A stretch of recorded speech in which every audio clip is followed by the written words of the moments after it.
తెలుగు విద్యార్థుల జీవితంలో భాగమైన మాతృభాష. 10వ తరగతి విద్యార్థులు తమ భవిష్యత్తును నిర్ణయించే పరీక్షలకు ఈ తెలుగుతోనే శ్రీకారం చుడతారు. తొలి పరీక్షలో చక్కని ప్రతిభ చూపితేనే రాబో పరీక్షల్ని బాగా రాయగలరు. గద్య పద్య భాగాలు సహా ఛందస్సు, అలంకారాలు, వ్యాకరణాంశాలు విద్యార్థుల్ని తికమక పెడుతుంటాయి. ఎంతగా సన్నద్ధమైన స్వీయ రచన, సృజనాత్మకత అంశాలపై ఎన్నో సందేహాలు వెంటాడుతూనే ఉంటాయి. ఈ సమస్యలన్నింటినీ అధిగమించి విజేతలుగా నిలవటానికి 10వ తరగతి విద్యార్థులకు భరోసానిస్తోంది ఇవాల్టి యువ విజయీ భవ.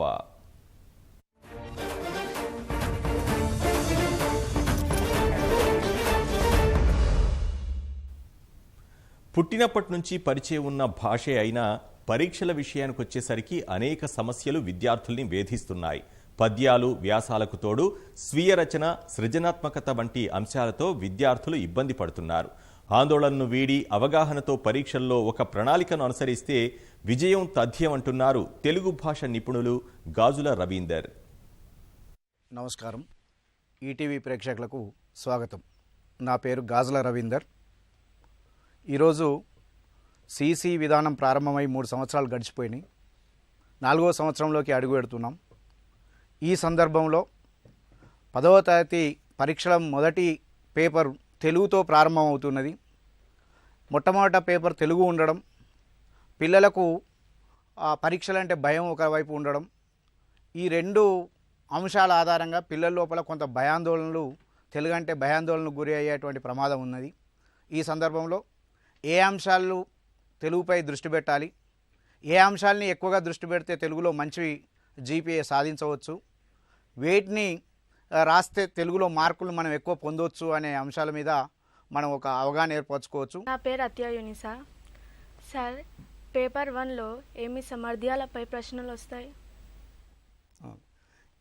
పిల్లలకు పరీక్ష రాస్తున్నటువంటి క్రమంలో పేపర్ 1లో ఏ సామర్థ్యాలు ఉంటాయి, పేపర్ 2లో ఏ సామర్థ్యాలు ఉంటాయి, వేటిని చదవాలి అనే అనుమానాలు చాలా చూస్తూ ఉన్నాం. పేపర్ 1లో ముఖ్యంగా స్వీయ రచన, తర్వాత పదజాలం అనే 2 సామర్థ్యాలని పరిశీలించడం జరుగుతుంది. స్వీయ రచనలో 2 బిట్స్ ఉంటాయి. ఒకటి లఘు సమాధాన ప్రశ్నలు, రెండవది వ్యాసరూప సమాధాన ప్రశ్నలు. లఘు సమాధాన ప్రశ్నలలో ఒకటి తప్పకుండా కవి పరిచయం ఉంటుంది. వ్యాసరూప సమాధానాలలో పద్యభాగం నుండి, గద్యభాగం నుండి, రామాయణం నుండి కూడా ప్రశ్నలు రావడం జరుగుతూ ఉన్నది. కాబట్టి వీటి మీద ఎక్కువగా మనం ప్రాక్టీస్ చేసినట్టయితే మంచి మార్కుల్ని పొందవచ్చు. సార్, నా పేరు సాయి పల్లవి. నేను పాఠ్యపుస్తకంలోని పాఠాలు బాగా చదివాను. బట్ నాకు రిజల్ట్ essay 1లో రిజల్ట్ బాగా రాలేదు, 10 GPA రాలేదు. దీనికి కారణం ఏంటి? చాలామంది పిల్లలు మేము బాగా చదివాం, పాఠ్య పుస్తకాల్లో ఉన్నటువంటి పాఠాలన్నింటినీ తరోగా చదువుతూ ఉన్నాం, అయినా కూడా మాకు రిజల్ట్ 10 GPA వస్తలేదు అని చెప్పేసి అనుమానాలు వ్యక్తం చేస్తున్నటువంటి సందర్భం చూస్తూ ఉన్నాం. అయితే ఈ రోజుల్లో ఉన్నటువంటి అవగాహన ఏమిటంటే పాఠాన్ని బాగా చదవాలి, గైడ్లను ఆశ్రయించవద్దు, స్టడీ మెటీరియల్ని ఆశ్రయించవద్దు, అంతేకాకుండా పాఠాన్నే బాగా చదవాలి అని చెప్పేసి ఒక కాన్సెప్ట్ పిల్లల లోపలికి వెళ్ళిపోతూ ఉన్నది. అయితే పాఠాన్ని బాగా చదువుతున్నారు, 1కి 5 సార్లు 10 సార్లు చదువుతున్నారు, కానీ దానివల్ల ఉపయోగం లేదు. పాఠాన్ని చదవడము అంటే పాఠంలో ఉన్నటువంటి కీలక అంశాలని గుర్తించుకుంటూ చదవాలి. దానిలో ఉన్నటువంటి ముఖ్యమైనటువంటి పాయింట్స్ ఏమిటి, ఆ ముఖ్యమైనటువంటి పాయింట్స్ మనం చదివేటువంటి పాఠానికి ఎలా దోహదపడుతున్నాయి, వాటిని మనం ప్రతిసారి నోట్స్లో రాసుకున్నట్టయితే ఏ పాయింట్స్ మీద ప్రశ్నలు అడగవచ్చు. పాఠాన్ని చదవడం అంటే చదువుకుంటూ వెళ్ళడం కాదు, మొదటి అక్షరం నుండి చివరి అక్షరం వరకు చదువుకుంటూ వెళ్ళడం కాదు. చాలామంది విద్యార్థులు చెప్పేటువంటి ప్రశ్న, సార్ నేను బాగా చదివాను, నాకు మార్కులు రావట్లేదు అని. కానీ పాఠాన్ని చదవడం అంటేనే దానిలో ఉన్నటువంటి కీలక అంశాలని గుర్తించుకుంటూ వెళ్ళడం. ఆ కీలక పదాల ఆధారంగా ప్రశ్నలు ఇట్లా రావచ్చు, ఇలాంటి ప్రశ్నలు వస్తే మనం ఎట్లా జవాబులు రాయాలి అనేది చదివేటప్పుడే నోట్స్ రూపంలో రాసుకోవాలి. అలా రాసినప్పుడు మాత్రమే మనకు మంచి మార్కులు వస్తాయి, మంచి 10 GPA వచ్చేటువంటి అవకాశం ఉంటుంది. కాబట్టి ముఖ్యంగా మీరు దృష్టిలో పెట్టుకోవాల్సింది పాఠంలో ఉన్నటువంటి ముఖ్య ఉద్దేశం ఏమిటి, ఆ ఉద్దేశానికి అనుకూలమైనటువంటి కీలక పదాలు ఏమిటి, వాటిని మనం ఎటువంటి ప్రశ్నలు రావచ్చు, ఎట్లా ప్రశ్నలు వస్తే ఎట్లా జవాబులు రాయాలి అనే దాని మీద దృష్టి పెట్టాలి. కవి పరిచయంపై ప్రశ్నలు ఎలా అడగవచ్చు? మనం ఇంతకుముందే చెప్పుకున్నాం, లఘు సమాధానాలు మొదటి పేపర్లో లఘు సమాధాన ప్రశ్నలలో ఒకటి తప్పకుండా కవి పరిచయానికి సంబంధించి వస్తుంది. ఆ కవి పరిచయాన్ని ఎట్లా అడగవచ్చు? మామూలుగా కవి గురించి రాయమనొచ్చు, కవి రచనా శైలిని గురించి చెప్పమనొచ్చు, ఆ కవి వివరాలు రాయమనొచ్చు, ఆ కవిని వివరించండి అనొచ్చు, కవి జీవిత చరిత్రను చెప్పండి అనొచ్చు. ఇలా ఎన్నో రకాలుగా కవికి సంబంధించిన పూర్తి సమాచారాన్ని మనం సేకరించుకునే విధంగా, పూర్తి సమాచారాన్ని మనం రాసే విధంగా ప్రశ్నలు ఉంటాయి. కాబట్టి ఒక పాఠాన్ని చదివేటప్పుడు ఆ పాఠంలో ఉన్నటువంటి కవికి సంబంధించిన పూర్తి రచనా శైలితో సహా తప్పకుండా మనం తెలుసుకోవాల్సినటువంటి అవసరం ఉన్నది. కేవలం మనం పాట పరిధిలోకి మాత్రమే ఉండొద్దు. అంటే ఆ పాఠంలో కవి గురించి, ఈ కవి ఇక్కడ పుట్టాడు, ఇక్కడ జన్మించాడు, లేదా వీళ్ళ తల్లిదండ్రులు వీళ్ళు, ఈయన ఈ రచనలు చేశాడు, ఈయనకు బిరుదులు ఇవి అంటే మాత్రం సరిపోదు.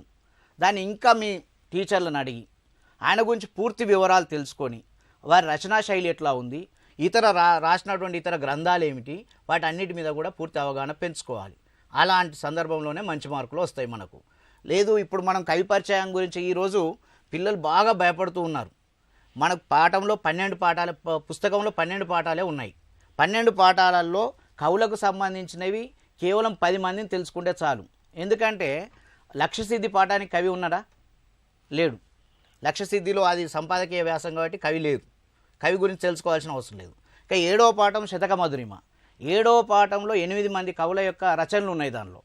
అయితే మనం బాగా దృష్టి పెట్టాల్సింది ఏమిటి అంటే మిగతా 10 పాఠాల మీద దృష్టి పెట్టి మిగతా 10 పాఠాలకు సంబంధించినటువంటి కవులను బాగా తెలుసుకున్నట్టయితే బాగా రాయొచ్చు. అంతేకాకుండా 7వ పాఠంలో ఉన్నటువంటి శతక మధురిమలో ఒక 8 మంది కవులను గురించి టూకీగా తెలుసుకోవాల్సినటువంటి అవసరం ఉన్నది. దాదాపుగా 90% మిగతా ఈ 10 పాఠాల నుండి వస్తాయి. ఒక 10% మాత్రం 7వ పాఠంలో ఉన్నటువంటి ఆ 8 మంది కవుల గురించి తెలుసుకోవాలి. వాటిని కూడా నెగ్లెక్ట్ చేయకుండా వాటిని కూడా చదువుకుంటే మనం 10 GPA సాధించడానికి ఒక మార్గం ఏర్పడుతుంది. S7 సిలబస్ వార్షిక పరీక్షలలో కూడా వస్తుందా? మంచి ప్రశ్న అమ్మ. చాలామంది విద్యార్థులను వేధిస్తున్నటువంటి ప్రశ్న ఇది. SA1లో ఉన్నటువంటి సిలబస్ ఏదైతే ఉందో అది వార్షిక పరీక్ష వరకు వస్తుందా? మామూలుగా మనకు SA1 వరకు 6 పాఠాలు తీసుకుంటాం, SA2 వరకు 7 నుండి 12 వరకు అని అనుకుంటాం. కానీ SA1 సిలబస్ కూడా వార్షిక పరీక్షలో వస్తుంది. కాకపోతే మనం ఏం చేస్తామంటే ఈ పాఠాలని 1 నుండి 6 పాఠాల వరకు చాలా సందర్భాల్లో చదివి ఉన్నాం, బాగా చదివి ఉంటాం. SA1 కోసం చదువుతాం, ఆ లోపల FA పరీక్షలు పెట్టుకున్నప్పుడు చదువుకుంటాం. అంతేకాకుండా మిగతా సందర్భాల్లో ప్రాక్టీస్ చేసేటప్పుడు కూడా 6 పాఠాల వరకు బాగా చదివి ఉంటాం. చివరి పాఠాలు ఏవైతే ఉన్నాయో వాటిని బాగా నెగ్లెక్ట్ చేస్తూ ఉన్నాం.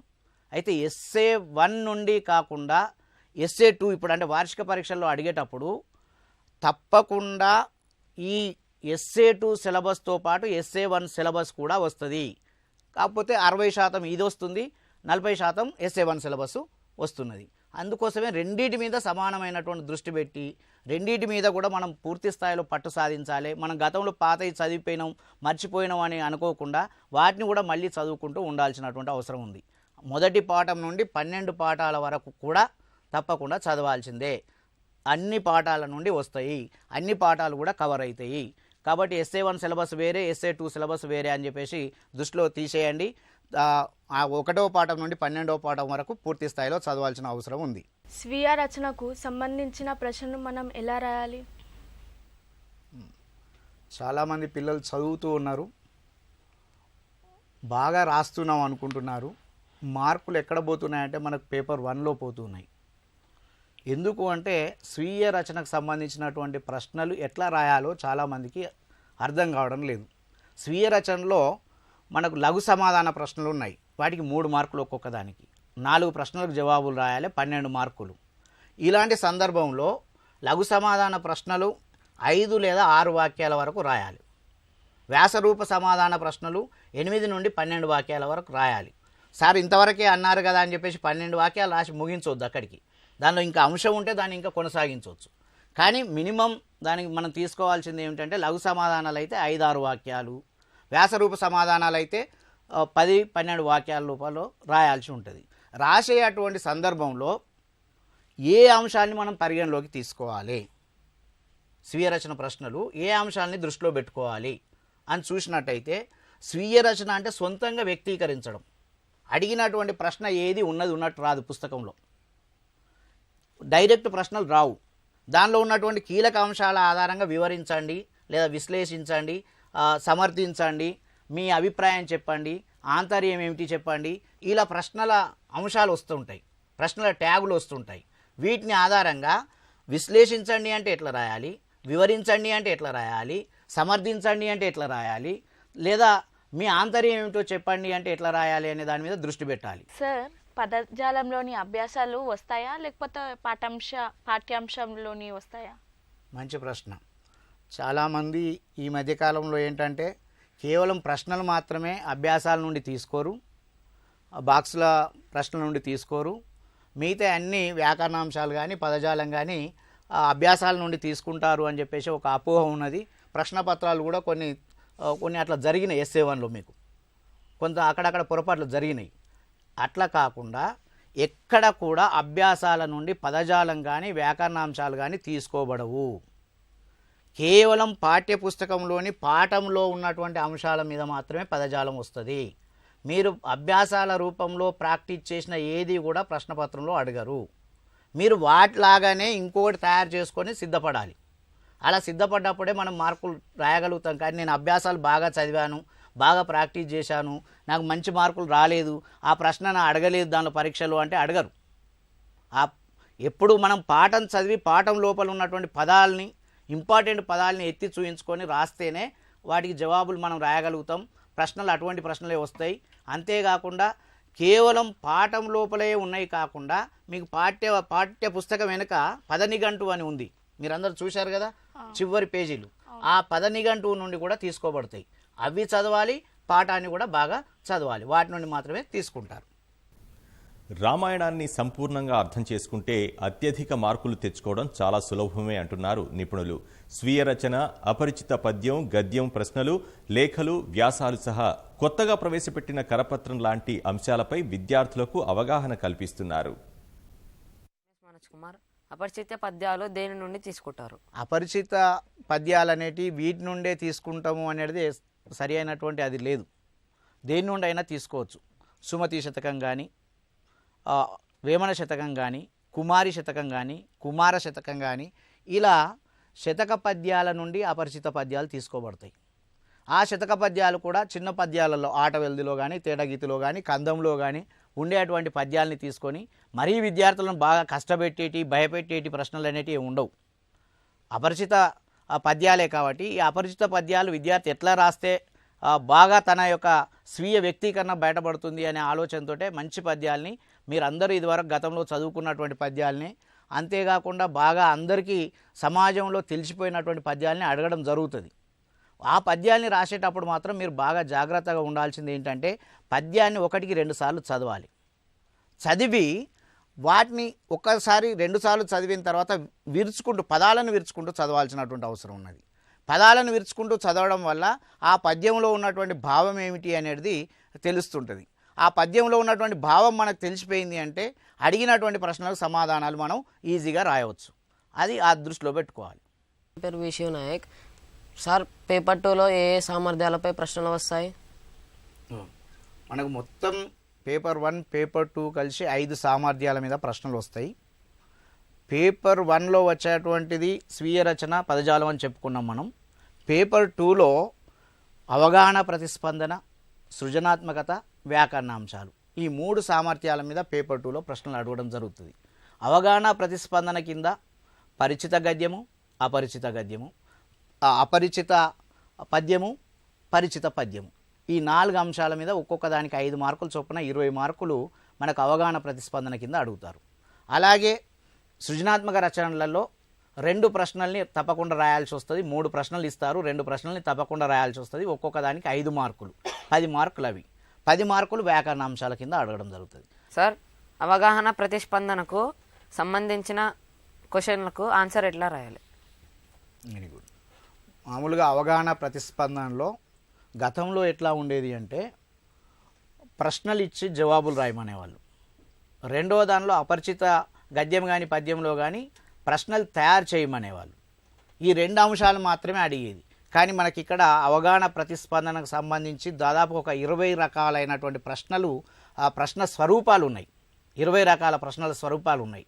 వాటిలలో ప్రశ్నలకు జవాబులు రాయమనడం, ప్రశ్నలు తయారు చేయమనడం, అంతేకాకుండా జతపరచమనడం, ఖాళీలు పూరించమనడం, వీటితో పాటు కాజ్ అండ్ ఎఫెక్ట్, ఇది కారణం, దీని ఫలితం ఇది అనే రకంగా ప్రశ్నలు, చాలా లోతైనటువంటి మానసిక సామర్థ్యాన్ని అంచనా వేసేటువంటి ప్రశ్నలు కూడా అడగవచ్చు. అంటే ఇది జరిగితే ఇది జరుగుతుంది, దీనివల్ల ఇది జరిగింది, ఎందుకనగా, కారణం ఇది అనగా అనే విధంగా ప్రశ్నలు వస్తూ ఉంటాయి. అంటే ఆ దానిలో ఉన్నటువంటి సారాంశాన్ని, గతంలో ఎట్లా ఉండేది అంటే ఈ ప్రశ్నకు మొదటి వాక్యం జవాబు, మొదటి ప్రశ్నకు మొదటి వాక్యం జవాబు, రెండో ప్రశ్నకు రెండో వాక్యం జవాబు అని అట్లా మన వాళ్ళు గుడ్డిగా రాసుకుంటూ వెళ్ళేవాళ్ళు. కానీ ఇప్పుడు అట్లా లేదు. మీరు మొత్తం దాన్ని చదివి ఆ సారాంశాన్ని అర్థం చేసుకొని అవగాహన చేసుకుంటే తప్ప ఈ కింద ఇచ్చినటువంటి ప్రశ్నలకు జవాబులు రాయలేనటువంటి పరిస్థితి ఉంటుంది. అందుకే దాన్ని అవగాహన ప్రతిస్పందన అన్నాం, రీడ్ అండ్ రిఫ్లెక్షన్. అంటే మీరు అవగాహన చేసుకోవాలి, ఆ అడిగిన ప్రశ్నకు ప్రతిస్పందించాలి, దానిలో ఉన్నటువంటి భావం ఆధారంగా జవాబులు రాసే విధంగా ఉండాలి. అట్లా చేయాలి అంటే ఏం చేయాలి, దాన్ని 1-2 సార్లు చదవాలి, దానిలో ఉన్నటువంటి భావం ఏమిటో అర్థం చేసుకోవాలి. అలా చదివినప్పుడే ప్రశ్నలకు జవాబులు మనం రాయగలుగుతాం. అవగాహన ప్రతిస్పందన కింద ఏ అంశాలను అడుగుతారు? ఆ ప్రశ్న విద్యార్థి ఆలోచించే విధంగా ఉంటుంది. ఉదాహరణకు రాముడు కౌసల్య యొక్క కుమారుడు. రాముడు దశరథుని మాట మీద అడవిలోకి వెళ్ళాడు. రాముడు అడవిలోకి వెళ్ళడానికి కారణం ఏమిటి అని ఒక ప్రశ్న వస్తుంది. ఈ 2 వాక్యాల ఆధారంగా రాముడు అడవులకు వెళ్ళడానికి కారణం ఏమిటి అంటారు. అడవులకు వెళ్ళడానికి కారణం ఏమిటి అన్నప్పుడు ఏం రాస్తాం మనం? అప్పుడు ఏమిటి అంటే తన తండ్రి మాట మీద నిలబడి అడవులకు వెళ్ళాడు అని సమాధానం రావాలి. దశరథుడు అడవులకు వెళ్ళమన్నాడు, రాముడు అడవికి వెళ్ళాడని కాదు, తండ్రి మాట మీద నిలబడి అడవులకు వెళ్ళాడు అనే అంతరార్థం వచ్చేటట్టు ఉంటాయి ప్రశ్నలు. అలాంటి ప్రశ్నలు మనం ప్రిపేర్ అయ్యి చదివితే అప్పటికప్పుడు వచ్చేటి కాదు, దానిలో ఉన్నటువంటి భావాన్ని అర్థం చేసుకుంటే వచ్చేటి ప్రశ్నలకు జవాబులు. కాబట్టి భావాన్ని బాగా గ్రహించాలి. అట్లా గ్రహించినప్పుడే మనకు మంచి మార్కులు వస్తాయి. వ్యాకరణాంశాలు దేని నుండి తీసుకుంటారు? వ్యాకరణాంశాలు కూడా అభ్యాసం నుండి తీసుకోము. కాకపోతే అభ్యాసాలలో ఏదైతే వ్యాకరణాంశాలు, సందులను, సమాసాలను, ఛందస్సును, అలంకారాలను మనం పరిచయం చేశామో ఆ పరిచయం చేసినటువంటి వాటి సూత్రాలు తీసుకుంటాం. కానీ అభ్యాసాల రూపంలో ఇచ్చినటువంటి ఉదాహరణలు తీసుకోము. వ్యాకరణాంశాల్లో ఉన్నటువంటి తేడా ఇది. పదజాలం మొత్తానికి తీసుకోము, కానీ వ్యాకరణాంశాలకు వచ్చే వరకు ఆ సంధి సూత్రాలను మాత్రం తీసుకుంటాం దానిలోకి. అంతేకాని వాటి కింద ఇచ్చినటువంటి ఉదాహరణలని ప్రశ్నల్లో అడగం. వాటి మాదిరిగా ఉండేటువంటి ఇంకో ఉదాహరణలు అడగగలుగుతాం. అవి బయట నుండి రావచ్చు, పుస్తకం నుండి రావచ్చు. ఆ సంధికి సంబంధించినటువంటి సూత్రం ఆధారంగా కొత్త పద నిర్మాణం చేసి కూడా అడగవచ్చు. అందుకోసమే బాగా ఆ సంధి సూత్రాన్ని మనం అన్వయ క్రమాన్ని పాటిస్తూ ఆ సంధి సూత్రాన్ని మనం అర్థం చేసుకుంటే ఏ కొత్త పదాన్ని వచ్చినా కూడా మనం రాయడానికి సిద్ధంగా ఉంటాం. పరిచిత గద్యం దేని నుండి తీసుకుంటారో, దీనిలో ప్రశ్నలు ఎలా ఉంటాయి? బాగుంది. పరిచిత గద్యం మనం ఉపవాచకం నుండి తీసుకుంటాం. మనకున్న ఉపవాచకం ఏమిటి? రామాయణం. ఆ రామాయణం నుండి పరిచిత గద్యాన్ని తీసుకుంటాం. మరి ఏది తీసుకుంటాం? పరిచిత గద్యం అంటే రామాయణంలో ఎన్ని కాండాలు ఉన్నాయి? 6 కాండాలు ఉన్నాయి. ఈ 6 కాండాల నుండి ఏ అంశాన్ని పరిచిత గద్యంగా తీసుకుంటాము అంటే ఒక్కొక్క కాండంలో ఒక్కొక్క పారాగ్రాఫ్ ఉంది, ఆ పారాగ్రాఫ్లు ఉన్నాయి. ఆ పారాగ్రాఫ్ని మనం చూసినట్టయితే ఆ పారాగ్రాఫు ఆ కాండానికి అతి ముఖ్యమైంది అని మనకు తెలిసింది ఏదైతే ఉంటుందో ఆ అతి ముఖ్యమైనటువంటి పారాగ్రాఫ్లను తీసుకొని పరిచిత గద్యంగా తీసుకుంటాం. సార్ అతి ముఖ్యమైనది మనకు ఎట్లా తెలియాలి? ఇది అతి ముఖ్యమైన పారాగ్రాఫ్ అని ఎట్లా తెలియాలి ఒక్కొక్క కాండంలో అంటే? ఎట్లా తెలియాలి అంటే ఆ పారాగ్రాఫ్ తీసేసి ఆ కాండాన్ని చదివితే అర్థం స్ఫురించదు. అలా అర్థం స్ఫురించకుండా ఇది అతి ముఖ్యమైనటువంటి అంశం, ఈ పారాగ్రాఫ్ పెట్టి చదివితే అది చాలా అతి ముఖ్యమైనటువంటి అంశంగా గోచరించినప్పుడు అతి ముఖ్యమైనటువంటి పారాగ్రాఫ్లు ఏవైతే ఉంటాయో వాటిని మనం తీసుకొని పరిచిత గద్యం కింద అడుగుతున్నాం. సార్, సృజనాత్మకత కింద ఎన్ని ప్రక్రియ రూపాలు ఉన్నాయి? Very good. సృజనాత్మకత మనకు 10 మార్కుల భారాత్మకత ఉంది. సృజనాత్మకత కింద మనం రాసేటువంటి ప్రశ్నలకు వీటిలలో 10వ తరగతిలో మనకు 18 రూపాలు ఉన్నాయి, 18 ప్రక్రియలు ఉన్నాయి. 10వ తరగతిలో మొదటి పాఠం నుండి 12వ పాఠం వరకు 18 సృజనాత్మకత రూపాలు ఉన్నాయి. ఒక్కొక్కటి దానిలో మీరు చూసినట్టయితే వచన కవిత ఉంది, సంభాషణ ఉంది, కరపత్రం ఉంది, ఆత్మకథ ఉంది, ఏకపాత్రాభినయం ఉంది, అంతేకాకుండా నాటకీకరణ ఉంది, అభినందన వ్యాసం ఉంది, అభినందన పత్రం ఉంది, పీఠిక ఉంది. ఇలా 20 రకాలైనటువంటి సృజనాత్మకత రూపాలు మనకు 10వ తరగతిలో ఉన్నాయి. ఇవే కాకుండా 6వ తరగతి నుంచి 10వ తరగతి వరకు మీకు పరిచయమైనటువంటి ఈ ప్రక్రియలన్నిట్లో కూడా ప్రశ్నలు రావచ్చు. ఉదాహరణకు లేఖ ఉంది, వ్యాసం ఉన్నది. ఇవన్నిట్లో కూడా ఇవన్నీ ప్రక్రియలు, సృజనాత్మకత ప్రక్రియలు. అంటే కొత్తగా మనం వాటిని సృజించి రాయాల్సినటువంటి ప్రక్రియలు. ఈ ప్రక్రియల్ని మనం ఎట్లా రాయాలనో తెలిస్తే ఒక 10 మార్కులు మన చేతిలో ఉంటాయి. ఎట్లా రాయాలి? ఒక్కొక్క ప్రక్రియ ఒక్కొక్క రకంగా రాయాల్సి ఉంటుంది. సంభాషణలు రాయాలి. సంభాషణలు అంటే ఎంతమంది ఉండాలి? కనీసం 2 లేదా 3 వ్యక్తుల మధ్య సంభాషణ ఉండాలి. ఆ 2 వ్యక్తులు ఎదురెదురుగా కూర్చొని మాట్లాడేటట్టు ఉండాలి. అలా మీరు పరీక్షలో రాసేటప్పుడు సంభాషణలు రాయమంటే ఒక్కొక్కరు కనీసం 8 సంభాషణలు, 8 వాక్యాలు ఒక్కొక్కరికి, అంటే ఇద్దరికి కలిసి 16 వాక్యాలు రావాలి. దానికి ఒక నియమం అది. అలాగే అభినందన వ్యాసం ఉంది. అభినందన వ్యాసం వేరు, అభినందన పత్రం వేరు. అభినందన వ్యాసం కింద మనం ఒక విద్యార్థి మంచి ప్రగతిని సాధించాడు, మీ తోటి విద్యార్థి ఒక మంచి ప్రగతిని సాధించాడు, అతన్ని అభినందిస్తూ ఒక వ్యాసం రాయండి అని ఒక ప్రశ్న వచ్చిందనుకోండి. మీరు ఏం రాయాలి? నువ్వు 10వ తరగతిలో రాష్ట్ర వ్యాప్తంగా ఒక మంచి 10 GPA సాధించి అందరిలో ప్రథమంగా నిలిచినందుకు నిన్ను అభినందిస్తున్నాం. నీవు పడ్డ శ్రమ, నీవు పడ్డ కష్టం రాబోయే తరాల వారికి ఎంతో ఆదర్శంగా నిలుస్తుంది అని చెప్తూ అభినందన వ్యాసం రాయాలి. అభినందన వ్యాసం అంటే నువ్వే చాలా గొప్ప పని చేసినావు, నిన్ను మించిన వాడు లేడని కాదు. ఆయన రాసినటువంటి, ఆయన చేసినటువంటి సేవ, ఆయన పడ్డటువంటి కష్టం ఇతరులకు మార్గదర్శకంగా ఉండేటట్టు మనం వ్యాసం రాయాలి. మళ్ళీ వ్యాసం అన్నప్పుడు వ్యాస లక్షణాలు ఉండాలి తప్పకుండా. ఆత్మకథ కానీ, సంభాషణ కానీ, కరపత్రం కానీ, లేఖ కానీ, లేఖ రాసేటప్పుడు కూడా బాగా జాగ్రత్తగా గుర్తుపెట్టుకోవాలి. కేవలం బాడీ ఆఫ్ ద లెటర్ రాస్తే సరిపోదు. చాలామందికి ఒక అపోహ ఉన్నది ఏమిటి అంటే కనీసం బాడీ ఆఫ్ ద లెటర్ రాస్తే సగం మార్కులు వస్తాయి అని చెప్పేసి ఒక అపోహ ఉన్నది. అట్లా కాదు. బాడీ ఆఫ్ ద లెటర్ రాసి అడిగిన విషయాన్ని, అడిగిన అంశాన్ని ఆ లేఖలో మనం చూపించకపోతే వాటికి మార్కులు వేయరు. ఇప్పుడు ఉన్నటువంటి నూతన మూల్యాంకన విధానం ప్రకారం కేవలం బాడీ ఆఫ్ ద లెటర్ రాసి ఇడిచి పెడితే మార్కులు వేయరు. ఏ ప్రశ్న అడిగినరు, ఏ అంశం అడిగినరు లేఖలో, ఆ అంశం ఉన్నదా లేదా దానిలో. అలా అంశం ఉన్నట్టయితేనే ఇవన్నిటిని చూసి మార్కులు వేస్తారు తప్ప కేవలం బాడీ ఆఫ్ ద లెటర్ రాసి ఇడిచి పెడితే మార్కులు రావు. వ్యాసం కూడా అంతే. సార్, పరిచిత పద్యం కేవలం చుక్కపెట్టిన పద్యాలు, వృత్తి పద్యాలు అడుగుతారా?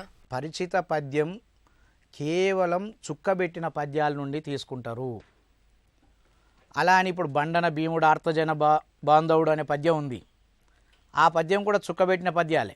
అంటే మీకు శతకమధురిమలో ఉన్నటువంటి పాత పుస్తకాలలో ఏ పద్యాలకు చుక్కబెట్టి లేవు, మీరు గమనించండి. శతకమధురిమలో ఉన్నటువంటి పాఠంలో ఏ పద్యానికి చుక్కబెట్టిన పద్యాలు లేవు, అన్ని పద్యాలు ఉన్నాయి. కానీ అక్కడ జరిగినటువంటి అంశం ఏమిటి అంటే శతకమధురిమలో ఉన్నటువంటి అన్ని పద్యాలు కూడా పరిచిత పద్యం కింద తీసుకోబడతాయి.